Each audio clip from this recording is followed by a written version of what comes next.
पुराणों के पिटारे से शास्त्रों की बात की श्रृंखला में हम बताना चाहते हैं कि आंजनेय सनातन धर्म के प्रमुख आराध्य एवं भगवान शिव के अवतार हैं, जिनकी पूजा संपूर्ण भारत में करी जाती है। मारुति नंदन का शरीर वज्र की तरह होने के कारण इन्हें बजरंगबली के रूप में भी जाना जाता है। ग्रंथों में बजरंगबली को भगवान राम के परम भक्त, प्रिय सखा तथा चिरकाल तक जीवित रहने वाले चिरंजीवी वर्णित किया गया है। हनुमान वानरों के राजा केसरी और उनकी पत्नी अंजना के 6 पुत्रों में सबसे बड़े हैं। हिंदू पौराणिक कथाओं के अनुसार पवनसुत का जन्म त्रेता युग में हमारे देश के हरियाणा राज्य के कैथल जिले में हुआ बताया गया है, जो पूर्व में कपिस्थल कहा जाता था। भक्तजनों, हमारे धर्म प्रधान देश में एक ऐसा स्थान है जहां हनुमान जी की पूजा नहीं की जाती है, यह तो सत्य ही है, लेकिन यहाँ लाल रंग का झंडा लगाने पर भी प्रतिबंध है।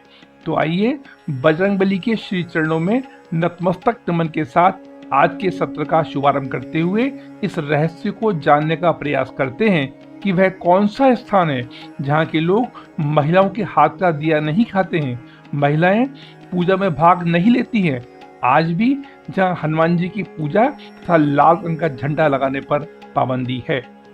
ओम आंजनेयाय विद्महे वायुपुत्राय धीमहि तन्नो हनुमत प्रचोदयात्, अर्थात विशेष बुद्धि के धारक माता अंजना और पवन देव पुत्र श्री वीर हनुमान हम पर दया दृष्टि बनाए रखें एवं अपनी शरण प्रदान करें। श्री हनुमान गायत्री मंत्र के जाप से भय का नाश हो, मानसिक शांति मिलती है और आत्मविश्वास बढ़ता है। बंधुजनों, महर्षि वाल्मीकि रचित रामायण के युद्ध कांड में लक्ष्मण शक्ति प्रसंग के अंतर्गत रावण पुत्र मेघनाथ के द्वारा चलाई गई वीर घातनी शक्ति ने दिन के 4 भाग व्यतीत होते होते सौमित्र सहित 67 करोड़ वानरों को घायल कर दिया था।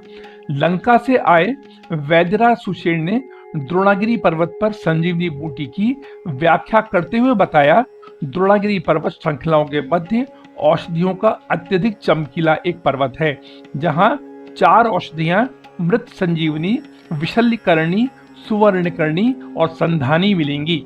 इन चारों औषधियों में से मृत संजीवनी अगर सूर्योदय से पूर्व आ जाती है तो सौमित्र लक्ष्मण सहित समस्त सेना को जीवन दान मिल जाएगा। अतः जब केसरी नंदन पवन वेग से उड़कर द्रोणागिरी पर्वत पर संजीवनी बूटी लेने के लिए पहुंचे तो पर्वत की दिव्यता देखकर भ्रम में पड़ गए कि बूटी कहाँ होगी। उन्हें कुछ समझ में नहीं आ रहा था। उस पर्वत पर निवास करने वाली संपूर्ण महाऔषधियां यह जानकर कि कोई हमें लेने आया है, तत्काल अदृश्य हो गईं।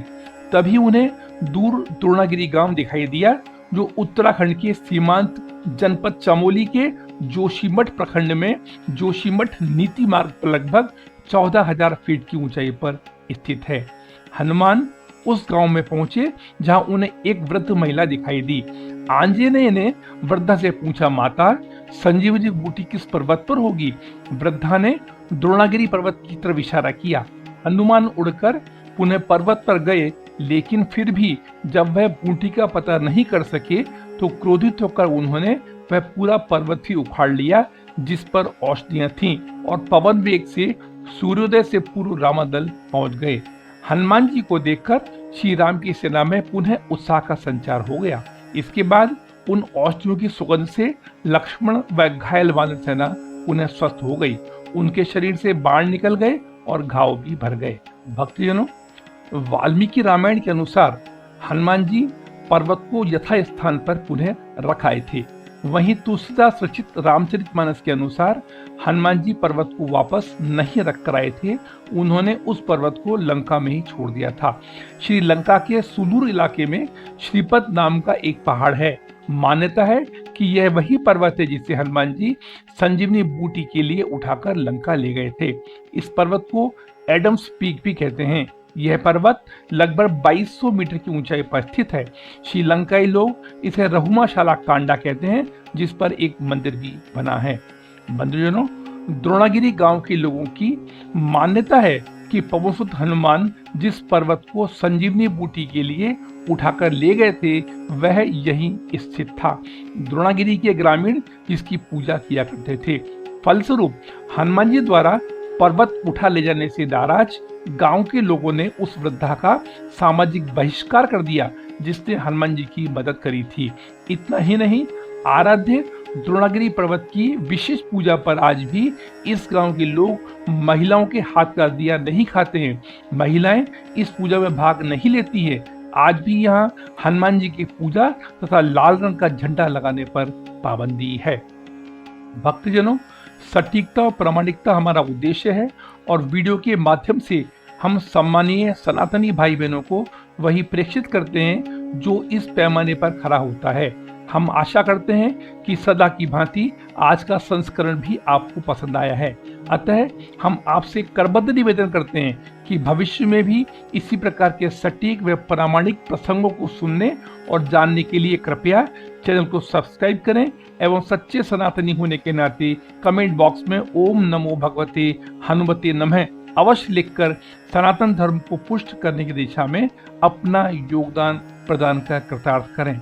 ओम नमो भगवते हनुमते नमः। धन्यवाद।